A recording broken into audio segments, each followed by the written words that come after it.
আমাদের পশ্চিমবঙ্গ ভারতে এমন এক অন্যতম রাজ্য যেখানে উত্তরে দেখা মেলে উঁচু উঁচু পর্বত শৃঙ্গের, দক্ষিণে দেখা মেলে সমুদ্র তট, যেখানে দাঁড়িয়ে দেখা মেলে অনন্ত বিস্তৃত জলরাশি, যেখানে দেখা মেলে দুকুল ছাপানো নদী, আর ছড়িয়ে ছিটিয়ে রয়েছে শত শত বছরের পুরনো ইতিহাস। তাই আজ বেরিয়ে পড়েছি কিছু ইতিহাসের খোঁজে।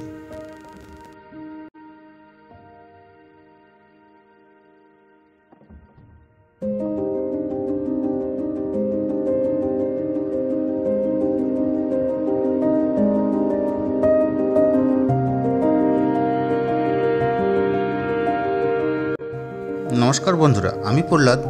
এখন আমি দাঁড়িয়ে আছি পূর্ব বর্ধমান জেলার গঙ্গাটেকুড়ি গ্রামে জমিদার বাড়িতে। এই জমিদার বাড়ি নির্মাণ করেন ইন্দ্রনাথ বন্দ্যোপাধ্যায়।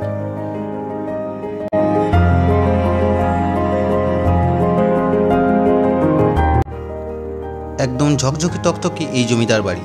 জমিদার বাড়ির উঠান থেকে ওপর দিকে তাকালে দেখা পাওয়া যাচ্ছে শরতের আকাশে মেঘের চাদর। সামনে দুর্গা দালানে চলছে শিল্পীদের রং তুলির টান।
কাটোয়ার থেকে 10 কিলোমিটার দূরত্বেই রয়েছে এই গঙ্গাটেকুড়ি গ্রামটি।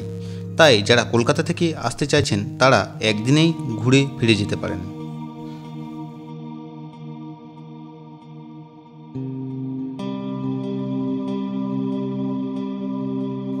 এবার আমরা পূর্ব বর্ধমান পেরিয়ে মুর্শিদাবাদ জেলায় প্রবেশ করলাম সোনারন্দি রাজবাড়ি দেখার জন্য। বিশাল বড় দুটি তরুণ পেরিয়ে চলে এলাম রাজবাড়ির সামনে।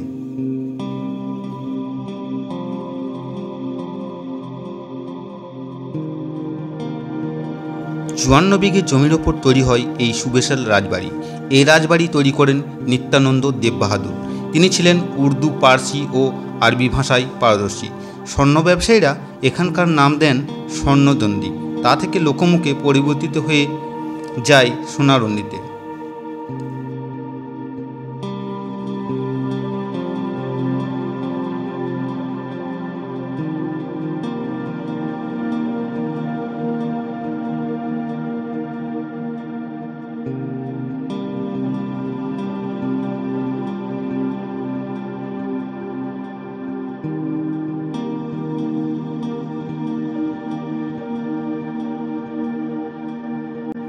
সোনারন্দি রাজবাড়ির সাথে সাথেই বিশেষ আকর্ষণীয় জিনিস হলো এখানকার পুকুরের মাছ।